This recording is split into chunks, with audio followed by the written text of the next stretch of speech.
Hello my dear students, कैसे हैं आप सभी। तो आई होप सभी लोग बहुत ही अच्छे होंगे और अपनी प्रिपरेशन बहुत ही अच्छे से कर रहे होंगे। आज की ये वीडियो उन सभी स्टूडेंट्स के लिए बहुत ज़्यादा इंपॉर्टेंट है जो बोर्ड एग्जाम 2023 देने वाले हैं और उनको लगता है कि भाई बोर्ड एग्जाम में हमें कॉपी कैसे लिखनी है, इस तरीके का कोई एक वीडियो मिल जाए तो हाँ जी, आज की यह वीडियो आप सभी के लिए है। इस वीडियो में हम प्रॉपर तरीके से आपको बताएंगे कि आपको बोर्ड एग्जाम में कॉपी कैसे लिखनी है। और हम बात करें किस सब्जेक्ट के बारे में बात करने वाले हैं, तो हम सामाजिक विज्ञान के बारे में बात करने वाले हैं कि आप लोगों को सामाजिक विज्ञान की कॉपी बोर्ड एग्जाम में कैसे लिखनी है, ठीक है ना। तो आज की वीडियो उन सभी स्टूडेंट्स के लिए बहुत ज़्यादा इंपॉर्टेंट होने वाली है। देखिए, हम बात करने वाले हैं कि बोर्ड एग्जाम में जो टॉपर कॉपी लिख कर आते हैं वो कैसे लिख कर आते हैं, ठीक है ना। तो देखिए, टॉपर कोई अलग से नहीं बनता, आप में से ही कोई टॉपर बनेगा और आप में से ही कोई 90+ मार्क्स लाएगा, ठीक है ना। तो वही होते हैं आपके टॉपर। अब बात करते हैं टॉपर कॉपी लिखते कैसे हैं।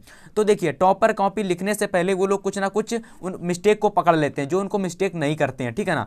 तो कौन सी वो मिस्टेक है जो टॉपर नहीं करते हैं, तो उन मिस्टेक के बारे में हम आपको बताएंगे, ठीक है ना। और कॉपी लिखने का क्या सही तरीका है उसके बारे में हम चर्चा करेंगे। तो डिटेल से वीडियो को देखना, वीडियो बहुत ही ज़्यादा इंटरेस्टिंग है और बहुत ही ज़्यादा इंपॉर्टेंट है। और आप सभी जानते होंगे कि भाई साहब, बोर्ड एग्जाम में काफ़ी सारे स्टूडेंट्स 2.5 घंटे में पेपर को नहीं कर पाते हैं। अब 2.5 घंटे मैं इसलिए कह रहा हूँ क्योंकि बोर्ड एग्जाम में तो पेपर 3 घंटे का आता है, लेकिन मैं 2.5 घंटे क्यों कह रहा हूँ। तो 2.5 घंटे का मतलब ये है कि बहुत सारे स्टूडेंट्स ऐसे होते हैं जो टॉपर होते हैं और वो 2.5 घंटे में पेपर करके आते हैं, लेकिन आप लोग 2.5 घंटे में पेपर नहीं कर पाते हो। तो उसका क्या कारण होता है वो भी हम आपको बताएंगे इसी वीडियो में, ठीक है ना। तो देखिए, सबसे पहले मैं जो कॉपी लेकर के आया हूँ, ठीक है ना, बोर्ड एग्जाम की तरह है एकदम।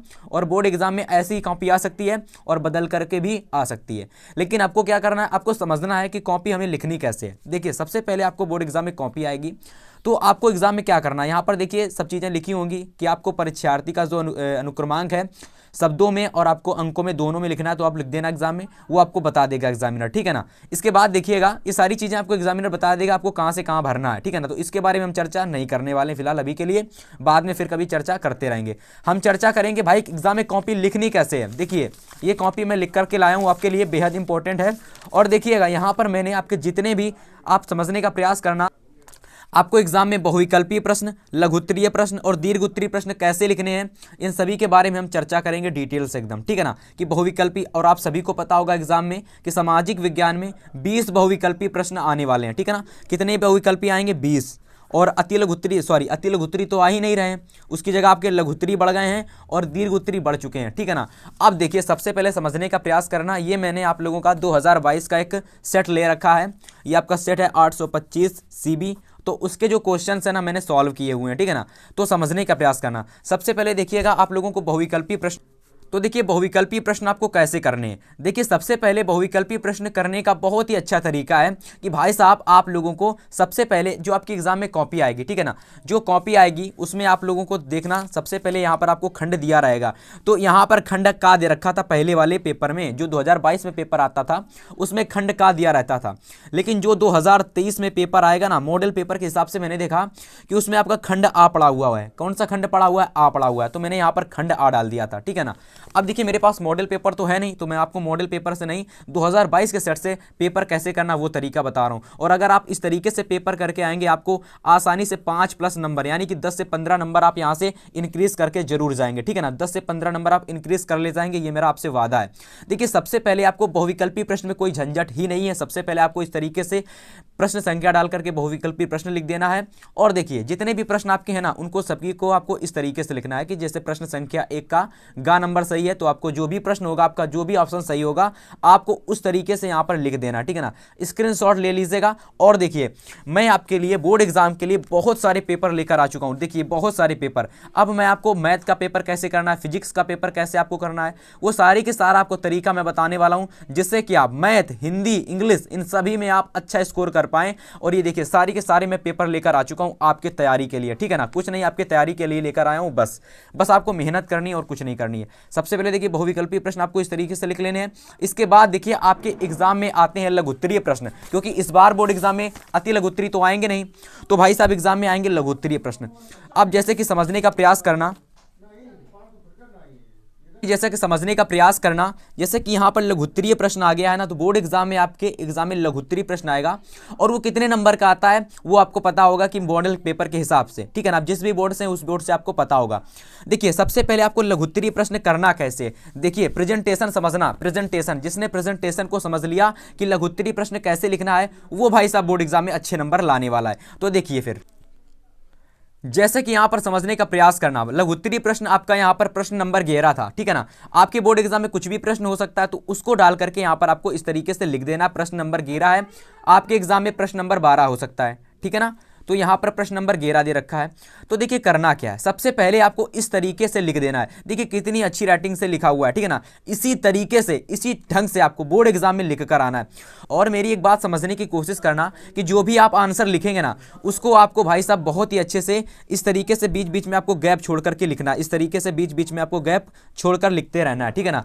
क्योंकि अगर आप लोगों ने गैप नहीं छोड़ा, मान लीजिए बहुत सारे स्टूडेंट चिपका कर एकदम लिख देते हैं, तो वहां पर एग्जामिनर को समझ में नहीं आता है। तो आप लोगों को थोड़ा सा गैप बढ़ाकर लिखना है, जिससे कि एग्जामिनर को समझ में आए। और जो आप एग्जाम में लघुत्तरीय प्रश्न लिखकर आएंगे, जो कि आपके एग्जाम में 4 नंबर का आने वाला है, ठीक है ना। तो जो 4 नंबर का जो क्वेश्चन आएगा, उसको आपको एक पन्ने में लिखकर आना है, एक पेज में, ठीक है ना। एक पेज में आपको लिख करके आना है। अगर आप एक पेज में एक आंसर को लिखेंगे, लघुत्तरीय क्वेश्चन को एक पेज में एक लघुत्तरीय लिखेंगे, जैसा कि मैंने यहां पर आपको लिख रखा है, ठीक है ना। इस तरीके से आपको एक पेज में एक आंसर लिख के लाना है। और देखिए स्क्रीनशॉट लेकर लिख लीजिएगा। ये क्वेश्चन बोर्ड एग्जाम के लिए बेहद इंपॉर्टेंट है, और ये भी देख लीजिएगा। जैसे कि यहां पर क्वेश्चन नंबर आपका 11 दे रखा था, ये देखिए। तो क्वेश्चन नंबर आपका ये 10वां और ये 11वां दे रखा था। 11वां क्वेश्चन ये वाला लोकतंत्री देशों में सामाजिक विभाजन का क्या प्रभाव पड़ता है। जो लोकतंत्री देश होते हैं उसमें सामाजिक विभाजन का क्या प्रभाव पड़ता है, तो वो क्वेश्चन मैंने यहाँ पर लिख रखा है, ठीक है ना। तो इस तरीके से आपको एक संक्षिप्त तरीके से विस्तार में आपको समझा करके लिख देना है, ठीक है ना। इस तरीके से बोर्ड एग्जाम में आपको पेपर में लिख कर आना है। तो हम लोग बहुविकल्पीय देख चुके, लघुत्तरीय देख चुके। अब हम लोग देखेंगे आपके बोर्ड एग्जाम में जो दीर्घ उत्तरीय प्रश्न आते हैं उनको आपको कैसे लिखना है, ठीक है ना। बिल्कुल सेम इसी तरीके से आपके टॉपर लिखते हैं, सेम इसी तरीके से देखिए। और हाँ, एक बार और समझ लीजिएगा, बहुत सारे स्टूडेंट्स क्या करते हैं कि एक पन्ने में मान लीजिए आपका आंसर नहीं आया, मान लीजिए एक पन्ने से आपका थोड़ा सा पन्ना छूट गया है, तो बहुत सारे स्टूडेंट्स पता क्या करते हैं, वो लाइन खींच करके इतना सा पन्ना छोड़ देते हैं। तो एग्जामिनर को लगता है कि स्टूडेंट को पूरा आंसर आ नहीं रहा होगा, तो उसने छोड़ कर लिख दिया है। तो आपको क्या करना है, जस्ट इसके नीचे आपको प्रश्न संख्या डालकर लिख देना है, ठीक है ना। प्रश्न संख्या डालकर लिख देना है और यहीं से आपको आंसर लिखना शुरू कर देना। अब देखिए थोड़ा बहुत आंसर आप इधर लिखेंगे तो एग्जामिनर को क्या लगेगा कि बच्चे ने थोड़ा सा अच्छा लिखा, तो वो भूल से आपको 1 नंबर इधर दे देगा और यहाँ तो आपको 4 नंबर तो मिल ही जाएंगे। तो इस तरीके से आपके नंबर भी बढ़ सकते हैं, क्योंकि एग्जामिनर है, उसका भी दिमाग है, वो भी भूल सकता है, ठीक है ना। तो भूल करके 1 नंबर मान लीजिए इधर दे दिया उसने आपको, और 4 नंबर पलट के दूसरी जगह दे दिया, तो इस तरीके से आपको 5 नंबर मिल जाएंगे, ठीक है ना। तो ऐसा होता नहीं है, लेकिन अगर हो गया तो आप लोगों के इसमें फायदा होने वाला है, ठीक है ना स्टूडेंट्स। तो आपको इस तरीके से पेपर में एग्जामिनर को, मतलब कि एग्जामिनर को आपको इस तरीके से अपनी चालाकी बतानी है। समझ गए आप लोग। अब देखिएगा बहुत सारे स्टूडेंट्स यहाँ पर क्या गलती कर देते हैं कि भाई साहब वो दोनों तरफ हांसिया खींच देते हैं, और कोई स्टूडेंट्स ऐसे होते हैं जो हांसिया खींचना ही भूल जाते हैं। तो वो कैसे क्या करते हैं वो मैं आपको बताऊंगा। बहुत सारे स्टूडेंट्स क्या करते हैं भाई साहब, वो देखिए मिस्टेक क्या करते हैं, वो मिस्टेक ये करते हैं कि भाई साहब एक तरफ हांसिया खींचना ही भूल जाते हैं।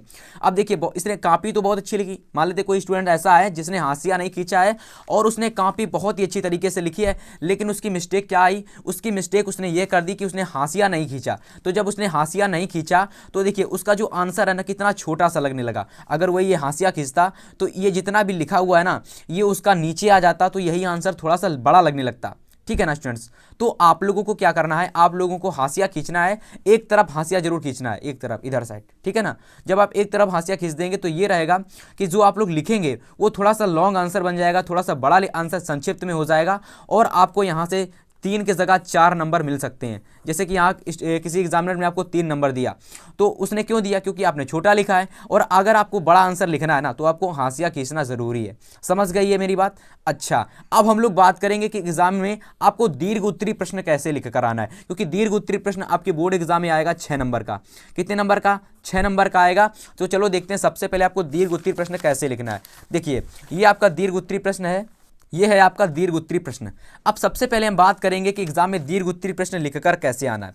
सबसे पहले देखिए यहाँ पर आपको डाल देना, जैसे आप दीर्घ उत्तरीय प्रश्नों को लिखेंगे सबसे पहले आपको ऊपर डाल देना दीर्घ उत्तरीय प्रश्न, इसके बाद जो भी प्रश्न संख्या है वो आपको डालकर लिख देनी, प्रश्न संख्या नंबर 12 जो भी आपके एग्जाम में है, जो भी संख्या है वो संख्या को आपको यहाँ पर इस तरीके से लिख देना है। इसके बाद देखिए क्वेश्चन क्या आता है इसका, तो क्वेश्चन को भी समझने गए साथ में, जिससे कि आपको अच्छी तरीके से समझ में आए, ठीक है ना।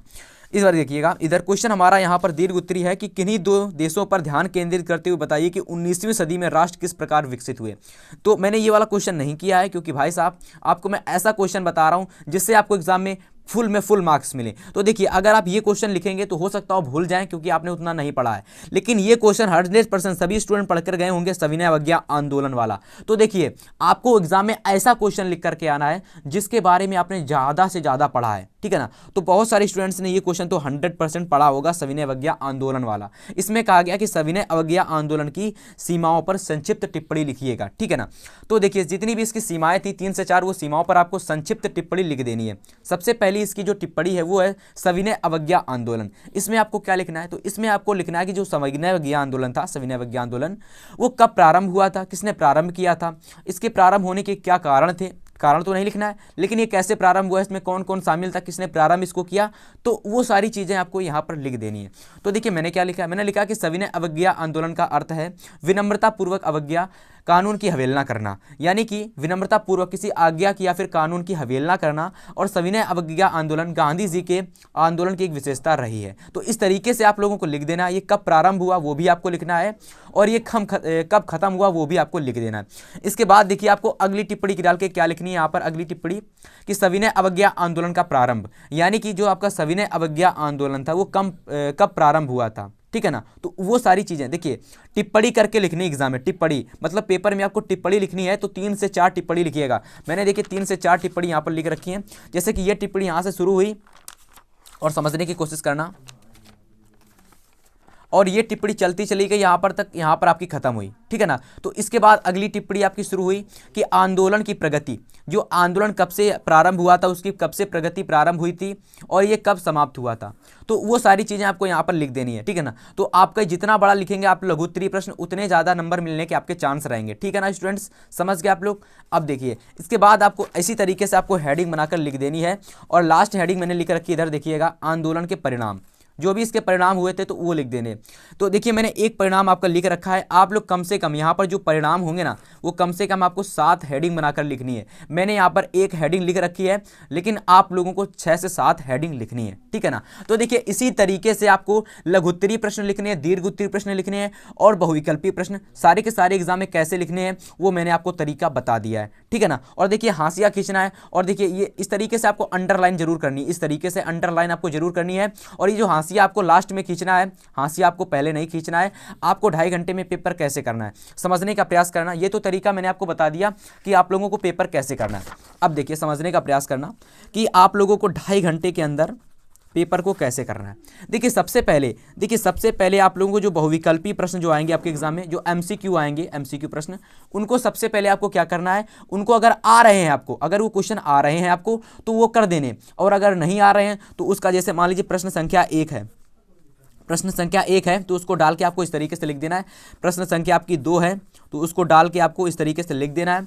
प्रश्न संख्या आपकी 3 है ना, तो वो डाल के आपको इस तरीके से लिख देनी है। और जो भी आंसर आपको आ रहा है, ठीक है ना, जो भी आंसर आपको आ रहा है ना, उसका आंसर आपको यहाँ पर लिख देना है, ठीक है ना, उसका आंसर आपको यहाँ पर लिख देना है। और जो आंसर आपको नहीं आ रहा तो उसको आपको ब्लैंक करके छोड़ देना है। और लास्ट में अगर आपको आंसर याद आ जा रहा है तो आप लिख दीजिएगा, वरना आप लोग तुक्का जानते हो, तुक्का, तो तुक्का लगा दीजिएगा। आपका जो भी आंसर आपको लग रहा है सही है तो वो आंसर आप यहाँ पर लिख देंगे। तो ये तो हो गया आपका बहुविकल्पी। और याद रखना जो बहुविकल्पी आप प्रश्न करेंगे एमसीक्यू, वो आपको ज़्यादा से ज़्यादा आपको समय लेना है 5 से 6 मिनट, 6 से 7 मिनट लेना है बस। इससे ज़्यादा समय आपको नहीं लेना है। 6 से 7 मिनट में आपको सारे के सारे आंसर लिख देने हैं।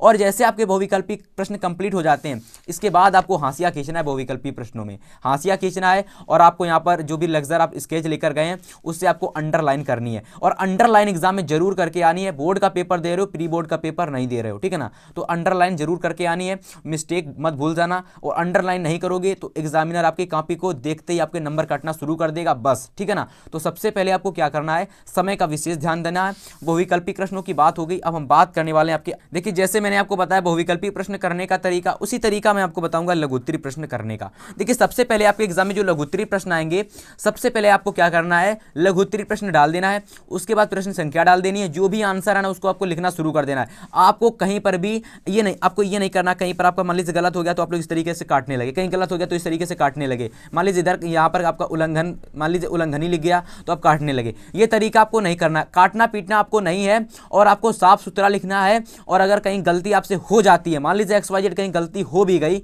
तो आप लोगों को उसको ऐसे ही लिखा रहने देना है। वरना अगर आप काटना चाहते हैं तो आप लोग केवल एक इस तरीके से काट दीजिएगा, और काटने के पश्चात आपको वही चीज़ वहाँ पर लिख देनी है जो सही चीज़ है।